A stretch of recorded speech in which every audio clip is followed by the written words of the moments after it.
fine, and how about you? I'm doing just great. It's good to see you again. How did everything go last week? Oh, it went very well.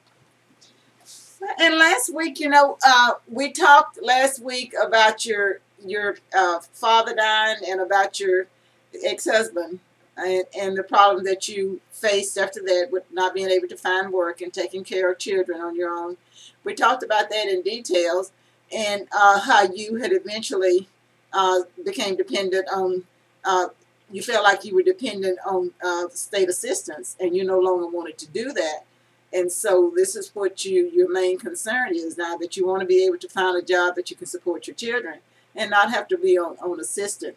So we also talked about you forgiving your father as well as your ex-husband. And you said that you would consider it. So how did that go? How did that go last week? Have you thought any more about forgiving your father and your ex-husband?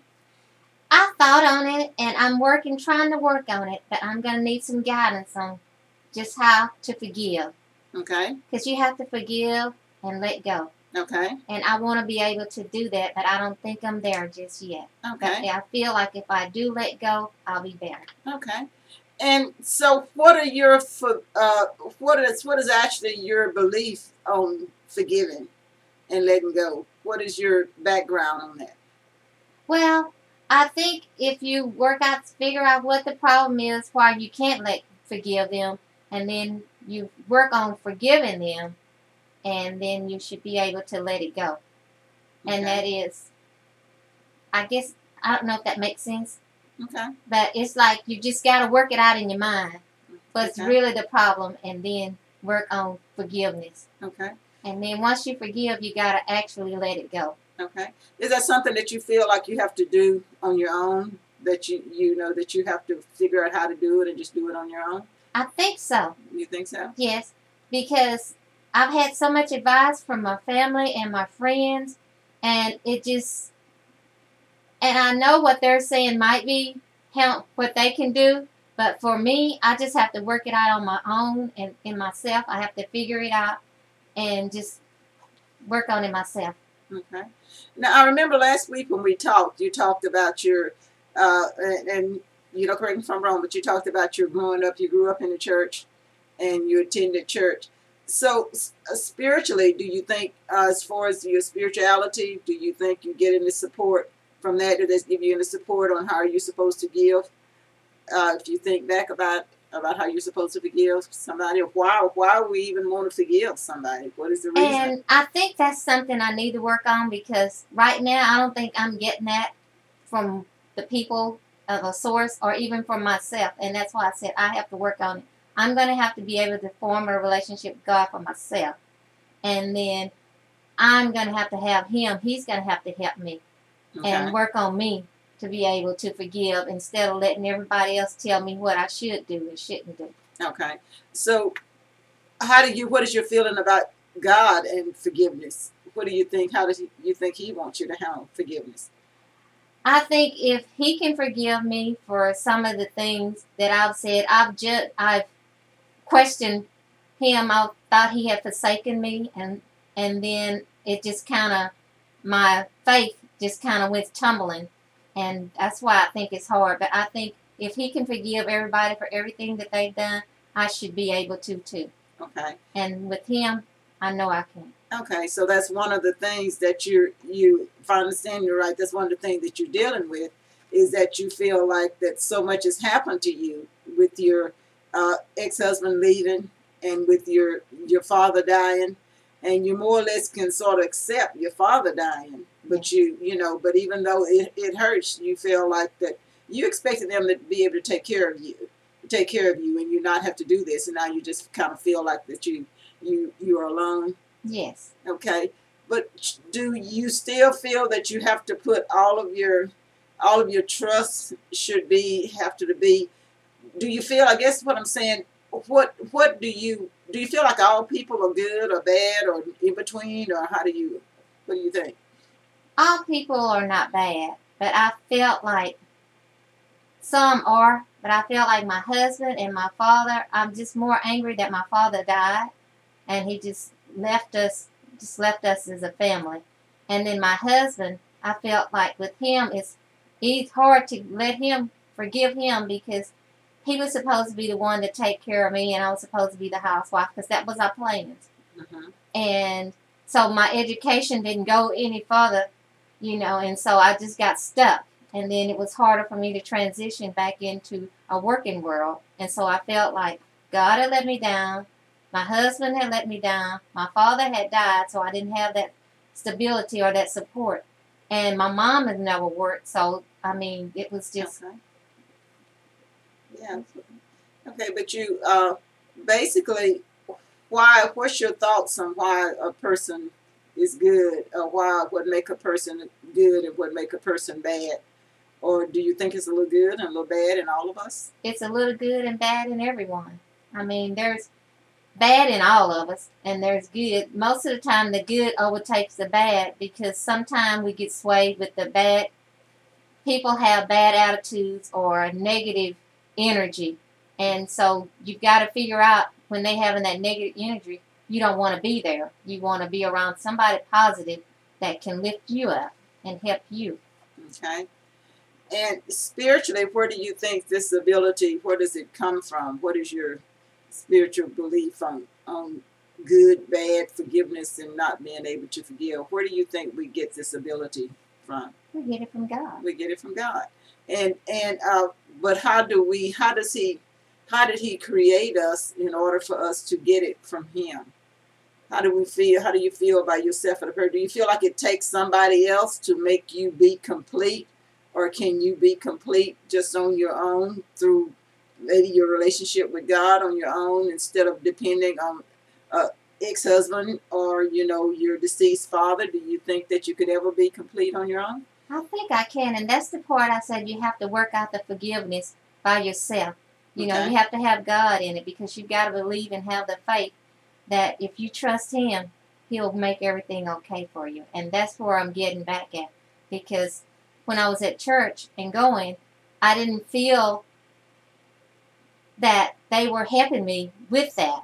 Mm-hmm. I mean, they were talking and telling me things I should know, but what I needed was really actually God to help me get it because man cannot do it. Okay. So forgiveness could go a little, if I'm hearing you right, your forgiveness, being able to forgive, it goes farther back than your ability not being able to give could be traced further back than just your ex-husband, leaving you or your father dying because we know he didn't have any choice about his dying. But it's just that you felt alone. Your support was always all gone and you felt alone. So in order now for you to realize I'm still wondering, what do you think? You're saying God, but what part of your relationship with God would make you feel that you're whole, that you can forgive, would give you the ability to forgive? Where I'm gonna have to forgive myself. Okay. Once I forgive myself, I feel like I can accept God and his faith, accept my faith in God and really believe and trust. Okay. And you have to open up your eyes and see. And I think once I forgive myself for depending on my husband, and then when he let me go, when we got divorced, that he wasn't there anymore, that I felt like I was just a loser. Mm-hmm. And I felt like I was forsaken by God, but actually I wasn't. I just forsake myself. Okay. And so once I get back into believing and forgiving myself, and I feel like I'll be able to move on. Okay. And so, and part of the reason that if I remember us talking last week, part of the reason that you were dependent on your parents, because not dependent on your parents, but dependent on the men in your life, your father and your husband, because culturally, that's the way that you were raised up. You were used to being taken care of by your father. You saw him taking care of your mother. And you also, and your husband, up until the separation, was taking care of you and the children, where you didn't have to leave. You didn't have to work or leave home. So part of that was just devastating. If I'm understanding it right, it was just devastating because that's the way that you had been born. When something is just ingrained in us from birth on what to expect, from certain people, once they react a different way, it takes a while for us to respond. But in order for us to respond and to change the path that we're going to a different way, what do you think you have to do in order for you to respond, to realize, okay, that is the way I was brought up, but that's not going to happen. That's not going to happen. My father is dead. My ex-husband is gone. I can't just hold on to that anymore, but in order for you not to hold on to it, what you're saying is good. You have to forgive yourself. But what are you forgiving yourself for? I'm forgiving myself for for thinking that everything was my fault, and it's always two people's. And my fault for not having a better education, my fault for not having people that can motivate you, lift you up, and move on. And I felt like it was my fault that I was so depressed that I couldn't get past anything. So I feel like once I forgive myself for all the things that I feel, that I'll be able to forgive someone else. Okay. And but you were not forgiving. You felt like you were not forgiving yourself. You were not forgiving anyone else. And was it anybody that you had a relationship with that you could have gone to and talked to about what was going on in your life? No, I didn't have that support. I didn't have anyone. Okay. Do you think if you had stayed in the church, though, that you would have had that support? You would have maybe had someone that you could talk to? Well, I was in there, and like I said, I was still going to church, but I wasn't getting what I needed. Okay. And I know it sounds kind of bad. You say you go to church, and then the people are supposed to be your minister. He's supposed to be supporting you. If you feel like there's an issue, you should be able to go to him and talk to him. But I just wasn't comfortable. Okay. Now, does all of it, again, has to be that you can always go to somebody else? Is it everything found in what somebody else is doing that you have to go if your minister's not there? What else could you have done besides going to your minister if he was not there? I guess just go to God, because he's the only one that you can go to that's really just going to be there for you. Okay. No matter what. I mean, you can say you can go to your best friend, you can go to your mom, Okay. you can go to them. But if they not feeding you what you need to be fed, then it's not going to work. Okay. I mean, it's just not. And the only thing you can do is just read your Bible and trust in God and pray. And should that be your last alternative, though? Should that be the last thing that you do, or should that be, where on the list would you place what you just named off? It should be first. It should be first. And that's where the problem was. The people were here, and then he was here. Okay. And so, in order for things to work, you have to put God first, and then put your family, and just characterize how everything is supposed to fall into place. Okay.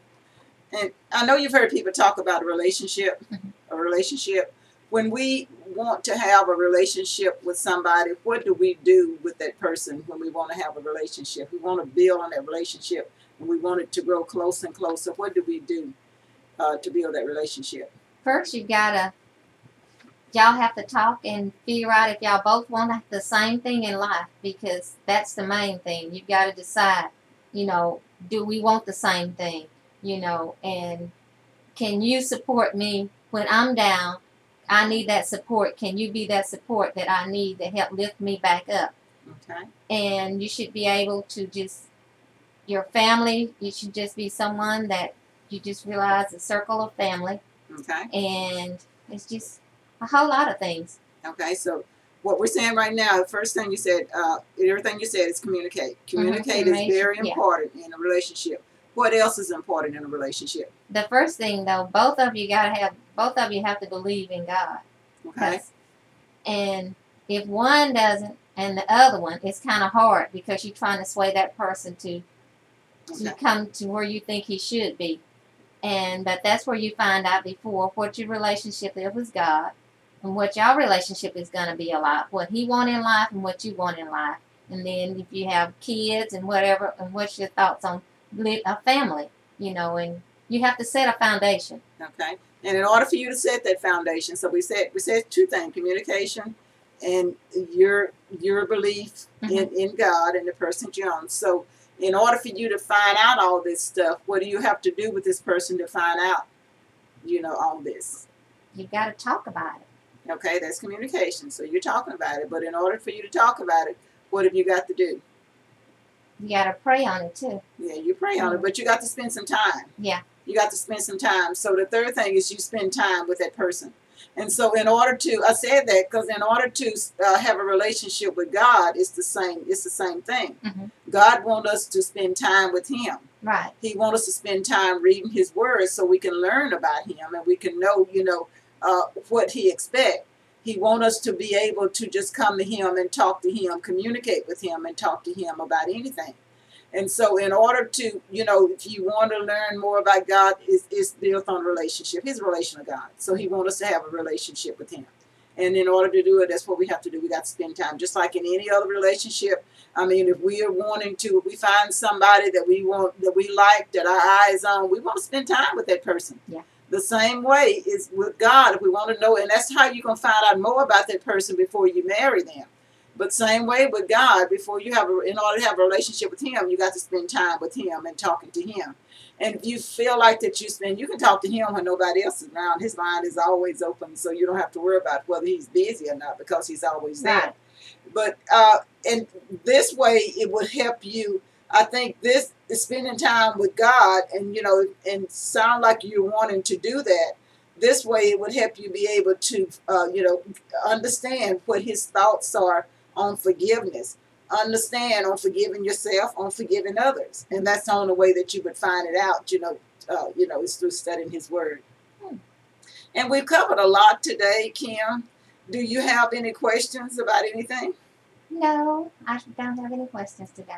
Okay, and what I want you to do still next week, I want you to go out and go back and just think some more on forgiving your father, because that's our basic step. Forgiveness is where we are right now. Mm-hmm. Forgiving yourself, forgiving your father, forgiving your ex-husband, because we got to, before you can move anywhere else, you can't keep looking back. Before you can go forward, you're going to have to deal with what's holding you, what you keep looking back at. Right. So I want you to just think about that and think about, ways that you could forgive, how you can forgive them and how you can move on. And just think about how, the time that you sort of keep, if you can, just keep a journal of how much time you spend thinking about your ex-husband, upset with your ex-husband. And then if you notice it, anytime you notice you're doing that, just keep a journal of that. But try to move on. Anytime you catch yourself thinking about it, just move on to something else. Because I'm sure he's going on with his life. So in order for you to go on with yours, we're going to have to, it would be necessary for you to let it go. Yes. Okay, so I will see you again next week at this same time. Okay. And again, I hope you have a blessed week. And thank you for coming. Thank you. Okay.